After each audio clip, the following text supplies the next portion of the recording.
you with this long line for a snake roll.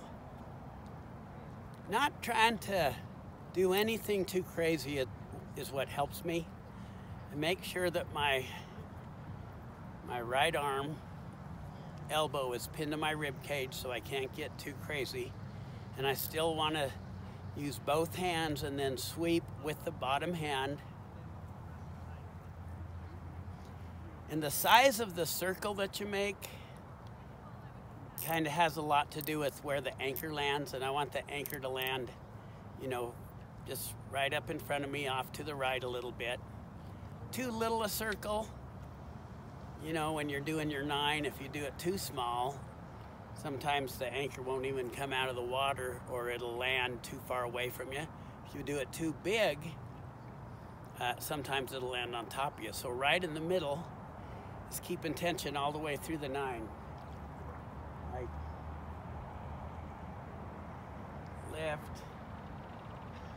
push, or pull with the bottom, push, and then come up and cast. Gotta have a nice fluid number 9. Don't need to accelerate, over accelerate. Rod tip needs to, after the 9, come up. You don't want to get too flat. Main thing is that light anchor right in front of you. See if I can do one.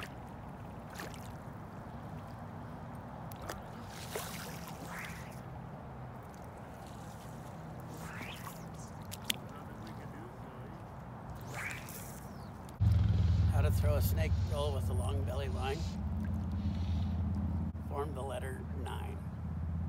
The number 9, whatever.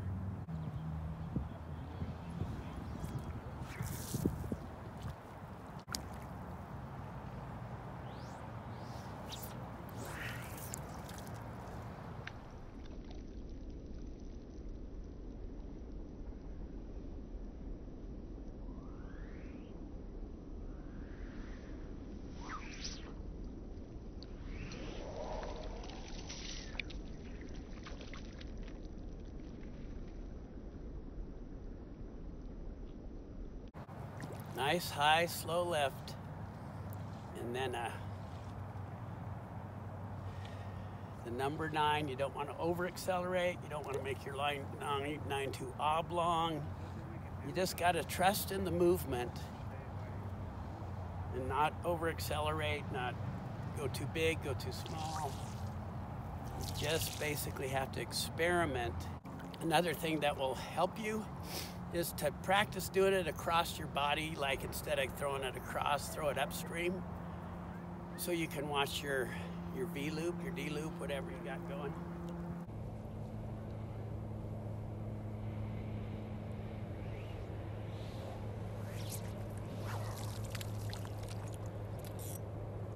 See, you can be casting here and cast across your body and then watch your D-loop over to the side.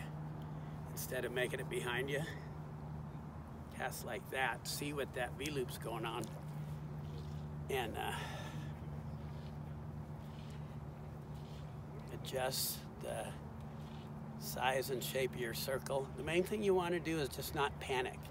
It's not a quick move. It's a smooth, methodical, you know, lift slow, forward, around, and back. If you get the size of the circle, the size of the 9 correct, you won't have to worry about getting real crazy with accelerating and making all this crazy stuff happen. It'll just happen.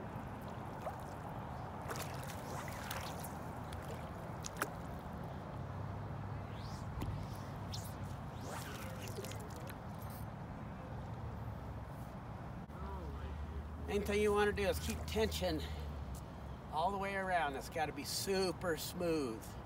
The thing about all this stuff is there's more than one way to skin a cat. In all of my videos, or try to think of just tips and ideas to tweak on and work on, and try to, I mean, don't worry about using every single tip on every single video. Just pick one or two to work on. Tweak it a little bit, think about it, experiment, see what works best for you. Main thing is that you're not hurting your body. You're not using too much arms and too much muscle, but you're using technique and light anchors and big D loops with lots of tension.